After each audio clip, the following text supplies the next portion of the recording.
there are a lot of key components that make up emotional intelligence. And some of those are around self-awareness, um, social skills, right? Like, are you weird? Are you awkward?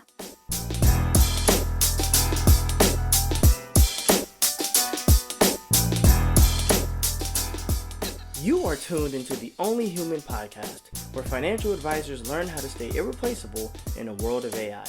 Only Human explores strategies for advisors to leverage their unique human edge and thrive alongside technology. I'll be back later with some important announcements. Until then, here's your host, behavioral financial advisor, Johans. Enjoy the show.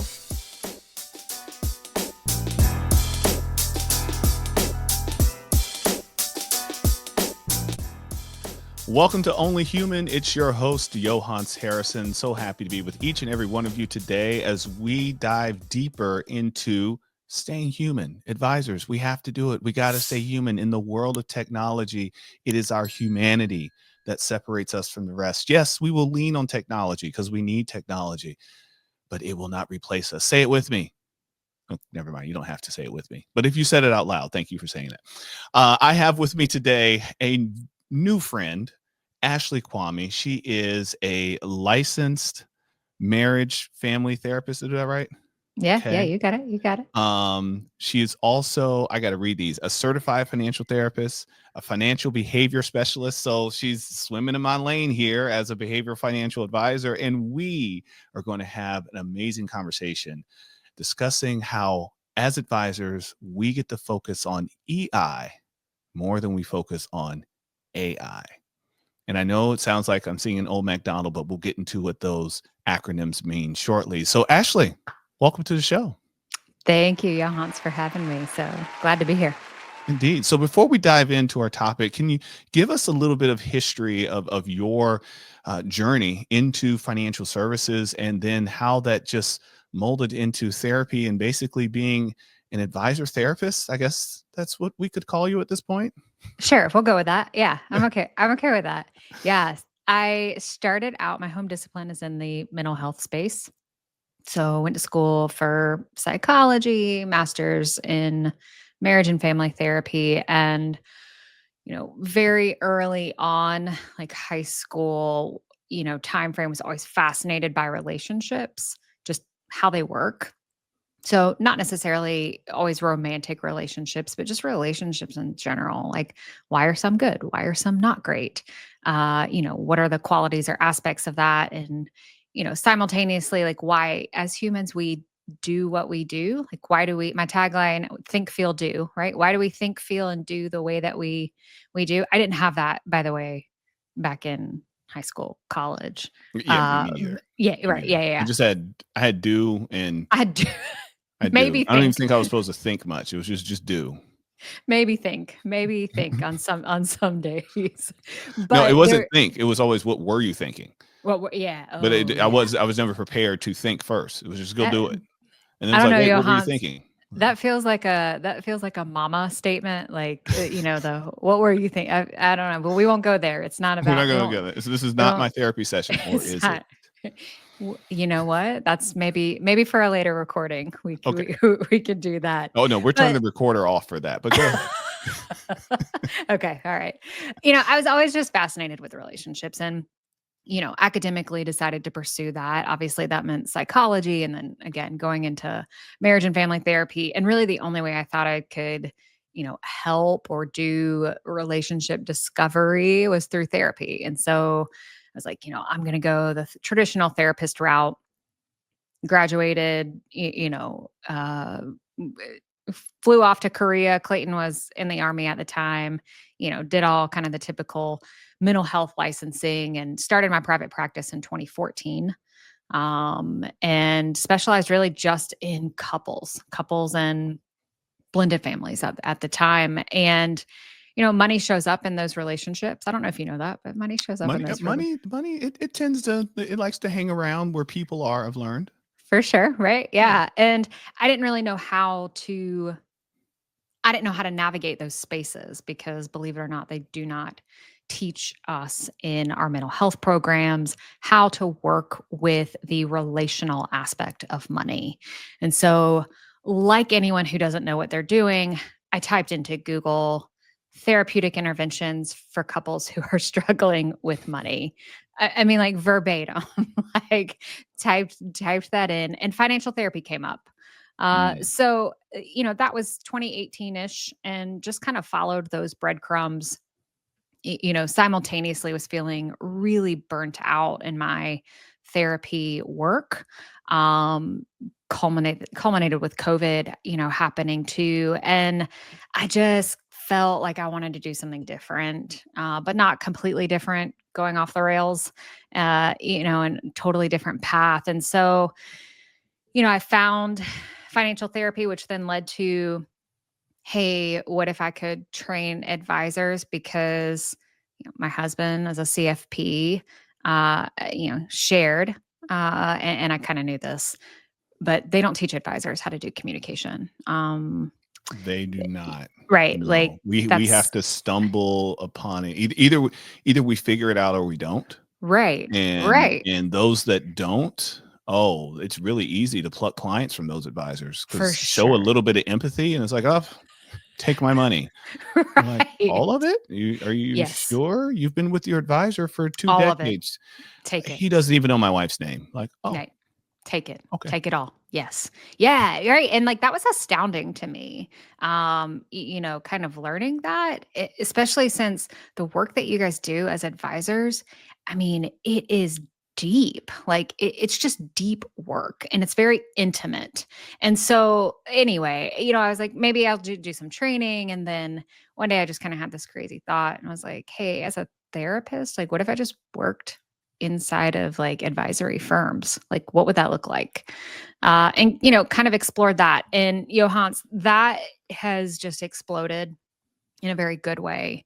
And it's, really kind of where I am now, in that primarily, I'm not practicing therapy anymore. And I now full-time work for and work within other advisory firms. It's amazing. That's beautiful. And I love the natural journey that you had to arrive here. I mean, it's almost, I don't want to call it an accident because I feel that you're a very purposeful individual, but how you kind of fell into this role was almost more by happenstance that then became purpose. Yeah. Yeah, I would agree with that. Although, I don't know, like my dad is a CPA, Okay. and my birthday is April 15th.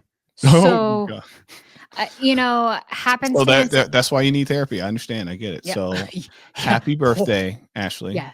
Yeah. I will now make sure that I text you on your birthday. Please. Thank you. I will. I did learn, how to use that to my advantage. So please don't feel too bad for me. Okay. I Okay. did learn at an early age how to use that to my advantage. But it's in some ways, like it's comical, and it almost feels like maybe this is just where I was supposed to be all along, and just didn't really know it. Indeed. Indeed. So thank you for sharing with us your journey to where you are today. And I want to transition into our topic for today, because I feel, especially in the state of our economy environment, the political environment, the things that are happening to our industry as well, everything that's been happening with DEI rollbacks and all that fun stuff, that it is causing a lot of individuals to be a bit more emotional than usual, is what I'm finding. I'm finding that my meetings I'm having with clients, I'm spending a lot less time talking about numbers and a lot more times talking about EI, the emotional intelligence. And so less time even focused on the artificial intelligence. And I feel that if advisors, this is a great time for advisors to really hone in on their EI skills, emotional intelligence skills, and also an opportunity to teach some of those emotional intelligence skills to their clients as well, to help build a common language for them to be able to speak. So with that, let's just start with defining emotional intelligence. So can you share with us the I guess textbook definition, you would know that better than I, of emotional intelligence? Yeah. explaining emotional intelligence, there's really two parts here. There's the, recognition, the ability to understand, to manage, even to, I would say, like express not only what's happening within inside of you, so your own emotions, like your own thoughts, but it's also the skill of being able to recognize, understand, and respond to others as well. So, some people think that emotional intelligence is just understanding their own emotions, and it's like two sides of the same coin. It's being able to understand, manage and respond like to your own, but also to others as well. I could not agree more. Where do you find that advisors that want to learn about emotional intelligence, where do you find that they need to begin their journey of understanding their own EI? Well, okay. So there's the therapist answer, and then I think that there's the answer that probably advisors likely would respond to. Okay. So my biased opinion is that therapy can be a great place to explore that. Uh, you know, the misconception that you have that in order to go to therapy, something has to be quote unquote wrong and like detrimentally like wrong is not true. We can go to therapy for self improvement to include understanding and increasing our own emotional intelligence. Now, I get that's a bit drastic, but that is a place to start. And again, I'm biased. I think it's a wonderful place to start. You I, know, I agree. I'm with you. I have a therapist. I see my therapist regularly. There are times in my life where I see him more often than yeah. regularly. And it took me a while to come to terms with the fact that it was okay to see a therapist in the good times as well Mm, as in the bad. I always felt I treated therapy like a cast or a band-aid. yeah. My arm's broken. Let me go get it reset. Let me wear this cast, and eventually I don't need to wear the cast anymore. Yeah. Yeah. I would And say you're not alone. hmm, You're not alone. Look, some of the most profound sessions that I've had with whether it's individuals or with couples have actually been when they're in a good place, when nothing has been quote unquote wrong. And some of that is because when you're not in a place of emotional dysregulation, when you're not in a state of stress, scarcity, survival mode, whatever you want to call it, it allows for some really deep exploration. And so it's truly some of my best sessions have been when clients have been in a good state, and on the personal side too, some of the most profound connections I've made have been when I am in a really great place. So I think if advisors are wanting to learn about their own emotional intelligence and you're open to exploring some of that, how to fill that gap, or, therapy can be a great place with that. Apart from that, there are training programs out there. James Woodfall, who is over in the UK, I just had the pleasure of meeting him, and he recently released a book, The Heart of Finance. I think I have that right. Yeah, The Heart of Finance. But he has a training program around raising your emotional intelligence. So these types of learning atmospheres are coming about more and more, and specifically geared for advisors. Shaping Wealth is another fantastic resource. And then there's just good old fashioned books. Like pick up a book and like read about it, do some journaling as a result, or in conjunction there. So I think that there are a lot of different levels where advisors can start depending upon their comfortability or interest. And I think what's more important is that they just start. It really doesn't matter where. Uh, just start somewhere. I agree. I agree. And there are lots of books. We'll put some links to some of my favorite books in the show notes that lead and speak to emotional intelligence. And another shameless plug here. look at getting your behavioral financial advisor designation. Okay. That is one of the key components of behavioral financial advice is EI for you, emotional intelligence for you, recognizing it in the client. And on that, I'd like to, Ashley, if you will, can we talk about some of the things that emotional intelligence is not? Because I Oh, feel that we sometimes advisors think they have high EI because they go through some of these motions. I see you. You probably just thought of some key examples there. So share with us a bit what EI is not. yeah. One of my favorites.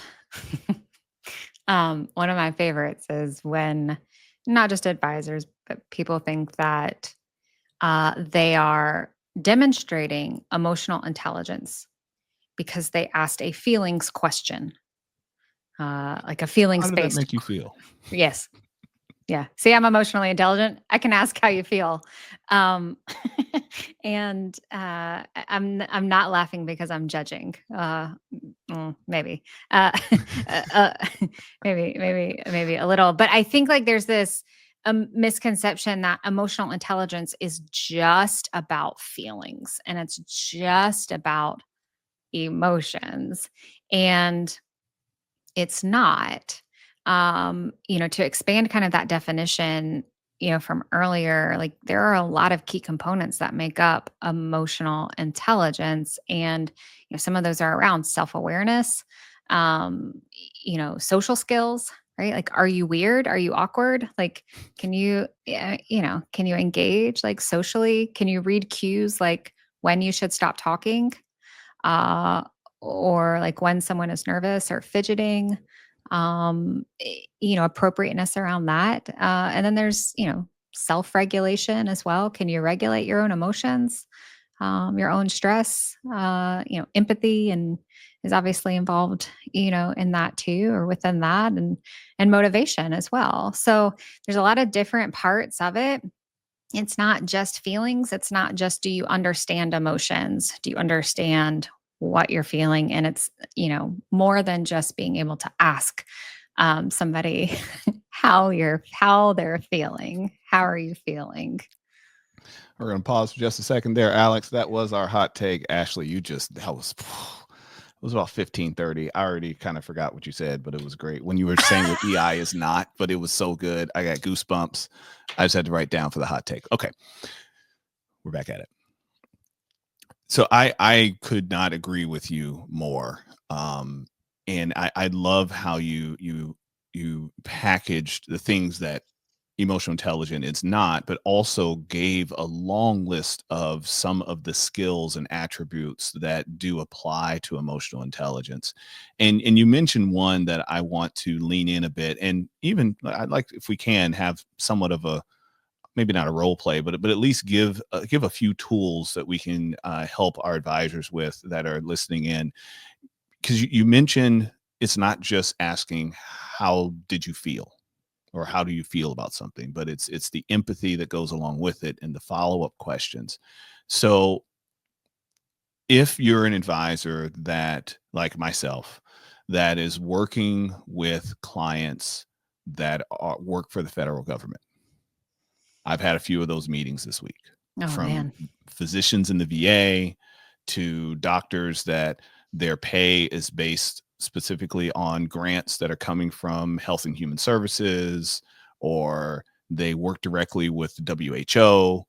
So when you have a client that is coming to you and they're bringing this news that's coming, and they may not even be directly affected yet, but there's a chance that they could be. What are some of the questions that a high EI advisor can ask to not necessarily provide answers, but to just help recognize that the client is having some emotions and demonstrating their intelligence and being able to recognize them? Yeah. So taking two of the aspects that I mentioned earlier, self awareness and social skills, and kind of combining them, you know, whether it's a situation like this or something else that's obvious, naming the observable, like stating, kind of what is going on, having the awareness to know, hey, this physician that's coming in, he works for the VA. There's a lot of stuff going on right now. And maybe they've said it or maybe they haven't. Having the awareness and skill to know, I, I should probably just check in and just ask, how are you? And so maybe what that sounds like is, if you're my client, right, Johans, hey man, I'm really glad, it's good to see you. Man, Nice I've to meet been you, Ashley. I've been hearing, I know that there's a lot going on here kind of within the federal government system and everything that's going on. And yeah, look, hey, as a VA doc, I don't know how that's impacting you or if it is, but before we kind of jump into the agenda, I would love to just kind of check in, like, how are things on that front? Like, are you seeing any impact? Like, how are you doing? Like, how are you hanging? Mm. So you know what I love about that, Ashley? That was a very open-ended question. You didn't ask me, "Am I okay?" So I can say yes or no. Right. You didn't say, "Hey, is there, are things good with you?" You didn't ask a question that gives the answer in the question, because that Yeah. gives me a reason to not engage and say, "Oh yeah, they're fine." If you say, "Oh, are things good?" Yeah, things, it's weird, but it's okay. But that Yeah. open-ended question gives me an opportunity to open up and Yeah. share what's going on. Um, what would you say? I'll give you an answer, and I'd be curious to your follow-up question. Ashley, I appreciate you asking that, and it's been crazy. The biggest problem is that right now we're in flu season, and the hospitals are just full of people, and that's really all that I've had to focus all of my energy on. And I'm hearing the news, and I know that things are probably going to change. I hope that things are going to be all right with me, but I've really thought about maybe I should consider a non-government job. I've given that some thought, but then I think about my pension, and I think about the closeness that the hospital is to work, and the impact that might have on my family. So I right now, actually, I really don't know what to think. I'm just trying to take care of my patients and go to work each day, and try to avoid the noise if I can. Man, yeah, I hear you, man. I'm it makes sense, right? Like, I'm hearing that there's some overwhelm just in the competing thoughts that you're having, right? Like, should I leave? Like, should I stay or should I go, right? What do I do here? It's overwhelming, like, it's crazy. Man, that makes so much sense to me that you would be experiencing all of it right now, given everything that's going on. And man, I really appreciate you sharing that with me. Thank you for, opening up and sharing that information with me. Like, I know it doesn't have, maybe anything to do with our agenda today, but it's helpful to hear just where you are mentally with everything that's going on. I'll pause, right, and come out of kind of that role. Yeah, So I got goosebumps. I made it up. I mean, these are things I've heard this week, but sure. I've for a moment there, I felt how I think my clients felt when we had a very similar conversation. All of a sudden, I felt heard, as someone wanted to hear how I'm feeling, how I'm doing, because I'm in a role where my job is to see how everyone else is feeling and doing all the time. So now you're checking in on me. I mean, I might not have anyone else in my life that's asked me a question in that way, other than a peer that just wants to come and complain about what's happening. And For that's sure. different. That's different. So I'm sorry, interrupt you. Go ahead. no, no, no. I'm glad that you felt that. One, I'm, glad because I don't really feel it, I wasn't using my therapist voice, Johans. So I'm glad that you felt that even without me using my therapist voice. Um, Wait, that wasn't but your therapist's voice? Oh gosh. Oh, I'm really nervous for our call later. Oh God. uh, it was not. It was not. But what I want to point out is, I've had advisors when I've, done some coaching or just, training and like reflecting, and they're like, I don't talk like that. And I get it. Here's a framework though that I used in that example. I named the emotion. right? And this comes from, by the way, the nurse model, the nurse framework, NURSE, which comes out of the medical field, actually. And it is a response protocol framework for when clients or patients are in crisis. And this is something that I teach in a lot of my trainings around how to master sensitive conversations. And so I use this, though, or part of this actually framework. I, I can't even tell you how. I mean, all the time. And the in, right, in that is name the emotion. And so that's what I did. I named your emotion or experience, right? You said that things were crazy. And I said overwhelmed. You didn't actually say overwhelmed, but I offered that as just maybe a suggestion because it really did sound like you were overwhelmed with all of the back and forth competing thoughts there, right? So from an emotional intelligence place, understanding, right? Hey, if Johannes is having these competing thoughts, if I were in his shoes, I might be feeling kind of overwhelmed there, right? Like that's the awareness, piece of understanding how someone else might feel. So I'll keep going through. So I named your emotion. It was crazy. It's overwhelming. The you is the understanding. And what that is really validating the experience. I validated your experience by saying, that makes so much sense to me. I can see where you would feel that way. Right. And then the R, right? The response there is, thanking you for telling me, right? I'm really glad. Thank you so much for telling me and opening up. By the way, that like little 3-step combo is fantastic for not only your clients, but also in your personal life. Yeah, I was Bonus just thinking tip, about my wife right now. I was like, oh man, I like, could have responded a little bit better to you earlier, Alicia. Now I'm talking to my wife directly. I just yeah, realized I should have nerd yeah, it instead of it's okay. nodding Yeah. it. You could Mm, have nerd. Yeah. Yeah. yeah, I nerd it. But, I just this nodded it. works. This is D was dismissed. Is that, did I get that right? Yeah, Am there I you go. picking Yeah. up? Mhm. Okay. All right. All right. Yeah. I want to make sure I was Mhm. not assuming, but that three just step, like those 3 steps just in and of itself are game changers for that client relationship, for them feeling seen and heard. And if you just do nothing else when it comes to emotional intelligence, if you just like learn to just do those 3 things, like you're going to be a rock star as an advisor, as a person, probably as a spouse, as a person, and maybe even as a parent too. Amen to that. Ashley, thank you. This is incredible, and I'm so glad that we could engage in this conversation today because, like, as I mentioned, with how fast paced our news is happening and the world is changing before our eyes, this is something that AI cannot do.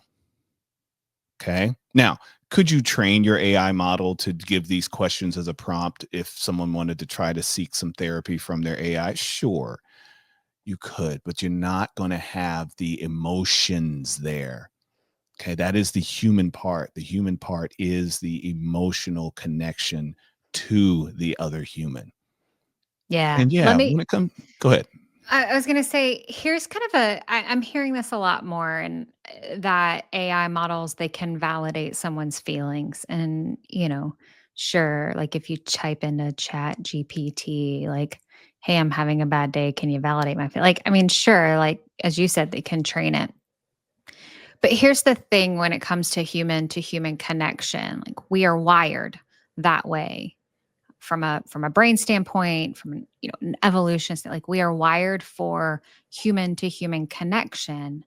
And how we achieve and obtain that is through being with other humans. Now, I know in this digital age, like that can be a little bit hard, but even things like eye contact with someone, like that sends signals like to our brain, and from an emotion regulation place, like it helps in regulating contact. Now, as advisors, you're probably not touching your clients. That's weird. It might be weird. All right. But like, I mean, I'll come in for a good I mean, like hug a in person, hug, of course. right? Yeah, yeah, yeah. Yeah, like a hug. Yeah, yeah. Maybe a high five, fist bump. I don't know. I don't know. As therapists, like I didn't touch my clients. So, um, But like my point is that human to human, like physical connection, even just, not to get too woo woo here, but even just energy wise, like being in the presence of someone that you trust also has impact as well. And there's some really fantastic like MRI studies around human connection and pain, and what that does from a place of regulating, emotion, but also perceiving pain as well. And I won't nerd out too much on that, but AI can't do that. You I hope not. can. I don't need my AI touching me. That's No. cool. No, yeah, That right, that right. now that sounds weird. It does. It does. It No. does. So there it's more than just like validating and communicating well. Like there are certain, there is a human, like the essence of just being human, like you will you are far better than any AI out there when it comes to being able to serve and meet your clients' needs. Indeed, indeed. Ashley, it's time to have a little bit of fun. So this is something new we've been doing on Only Human, the Only Human podcast, and it might be a little different for you because sometimes I'm interviewing advisors directly, but I think you'll still find a way to play along. Now, we've been playing with the language a little bit. So are you sure? Are you familiar with the game? I'm trying to keep this PG, but marry, kill, fill in the blank. We have No, three I don't. people. This is So there's a weird. Is this game. going to get weird? There's a game where you name three people and you have to choose which one would you marry, which one would you want to do away with, and then which one would you just want to have fun with. So Oh, we oh, decided on okay, episode okay, 1 we would do that, but we would do it with technology. okay, So I okay. want All you to right. think about technological tools that you use or that your Okay. husband uses as an advisor, and you hear him complain about it. So I want you to think of a technology that you will stay married to. It's awesome. It's great. I want you to think of a technology that you would love to divorce. Like, no, we don't need this technology anymore. And then one that just probably needs a little bit of counseling. And yes, we are calling tech and apps out right here on this podcast. Come at me, bro. Let's go. So, what is the one technology, the one application that you use that helps you in your business or helps you, or that your husband uses that you absolutely cannot do without and love it? All right. So I don't know about Clayton, but for me, Notion has Okay. been a game changer. So now again, keep in mind like Notion is serving as my CRM. I'm not an advisor, so I don't need some of the stuff that you guys have. Notion's been a game changer though for me because of the different aspects of work that I do. Podcast, the servicing of firms, speaking. So I like it. I'm also creative and visual, so I like that I can make it my own. I will stay married to Notion for as long as it will have me. Uh, Beautiful. yeah, yep, Beautiful. Notion. I've heard lots of great things about Notion. It's a, for those who don't know, Notion's a project management tool, essentially, is the best way to describe it. All yeah. right. What technology do you need to file papers for and just get them out of your life? Mm, mm. I would say, I would say, okay, so we're coming up against maybe like there's probably two here Okay. that I would like it to be different. Zoom is one. Mm. Uh, Oh, that's a new one. Okay. Okay. yeah, Interesting. yeah. There's just some things that I wish it would do better. I wish it would do Mm. better. I wish it would be better anyway. And I'm kind of like on the fence about it tech wise. Mm. Tech wise, I'll say that. And I think I'll just leave it there. I think like Okay. right now I'm having a difficult relationship with Zoom. We're probably going to go to marriage counseling so that we can Okay. determine whether or not we're going to stay together. I know a good therapist. Thank you. Actually, that might be a conflict of interest. And which application or technology do you just need to have some counseling? Like you want to stay together, but they need some counseling right now. They could really use some help to make sure they don't end up in divorce court. Mm, I don't know, Johannes. I don't know if I have. I don't know if I have one to be maybe e-money.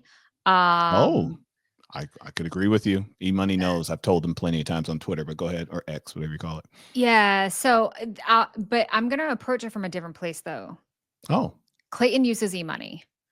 I have eMoney as a client. mm, And so from my end, on the client end, I'll speak to it from that. Um, yeah, like I'm not thrilled about the client end experience there. thank you. So, but I won't speak for Clayton. That's not I'm not I speaking for will. Clayton. We're You not can. thrilled about your client experience. There, I Yeah. said it. Thank you. And finally, Ashley, just to learn a little bit more about you personally, tell us either if you're a TV watcher, great. What episode? What are you watching right now? Or if you read any books for fun, what are you reading for fun? I don't just like read for fun. Like I read professional books and I consider Okay. that fun. So I All don't right. So know what that what's says the about get away me. from it all? What are you consuming to get away from it all? Is it a Um, series on Netflix or somebody or yeah, what? I'm watching or just finished up Shrinking on Oh, Apple on TV. Apple TV. Hmm. Yeah, I just mean, that's finished. appropriate for you. Okay. It is Okay. hilarious. It is hilarious. Yeah, I love it. I just finished that. But I actually listen to a lot more music. Oh, okay. So, I enjoy What do you have music. in top rotation right now? Anything but jazz. Um, Okay. anything but jazz. Right now, I've been on a little bit more of an acoustic kick.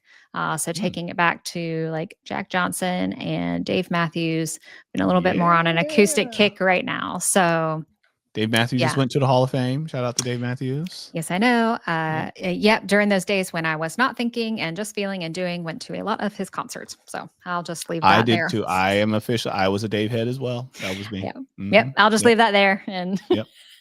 Yep. I'm sure sadly, those days are gone. we were some, what do you call them? Dancing Nancy's Yeah. We probably saw each other. somewhere out in the field. We Yeah. probably That saw was- each other. Yeah. Yeah. Yes, indeed. Indeed.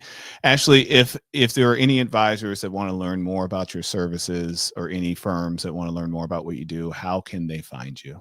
Yeah. I hang out on LinkedIn a lot. So you can find me on LinkedIn, Ashley Quamme. My podcast, Planning and Beyond. You can go check that out. Reach out to me through there. My website, which is beyondthefp.com. Yeah, I'm pretty findable. So there's not many Ashley Kwammes in the world, thankfully. So I'm the blonde one with big eyes that's in financial services. So I'll just leave it at that. I love it. I love it. Well, Ashley, thank you so much. And thank you to Matt Holloran for introducing Ashley and I. Ashley and I were actually in a podcast workshop together. If y'all want to learn more about that, reach out to either one of us. We'd love to introduce you to Matt. If you think about starting a podcast, you have one that needs to get revamped.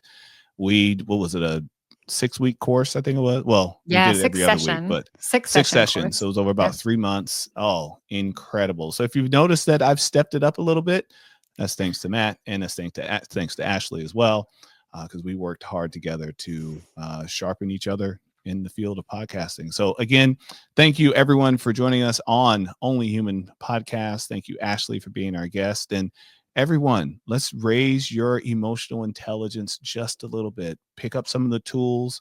Try the NUR instead of the NUD like I did. Try the NUR. If you want to learn more with the S and ER, reach out to Ashley. I'm sure she'll love to help you learn more about that. Until next time, y'all take care.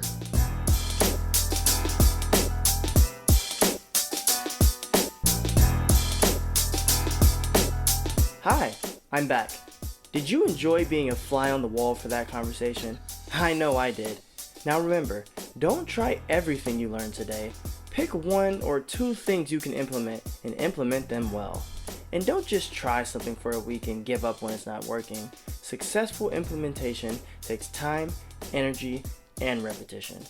And remember to consult your compliance professionals. We don't want you to get into trouble. Do you have a group of advisors who want to improve their human connection in the AI world? Contact our team to have Johan speak at your conference or event.